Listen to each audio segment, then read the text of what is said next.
Hello, brothers and sisters in Christ. You know, the Bible says that in everything we are supposed to give thanks, for this is the will of God in Christ Jesus concerning you.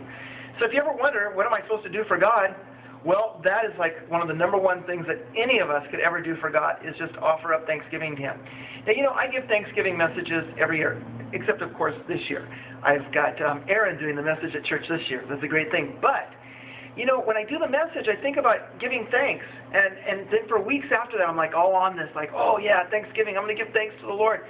And then for some reason, I just kind of dwindle off, sometimes into my negativity that I can get into, or cynicalness, or whatever kinds of personality patterns, and definitely demonic attacks and all those things we can get into.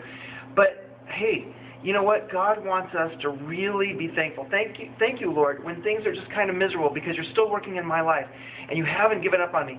Thank you, Lord, when you're working in my life and I don't have a job. Or thank you, Lord, when I got a cut in pay. Or thank you, Lord, when my child got kicked out of school. Or thank you, Lord, when we don't have enough money for food on the table.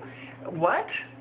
Thank you, Lord, for all of that. But you know what? We can thank God in all things, because this is the will of God, because we know that God does not leave us or forsake us.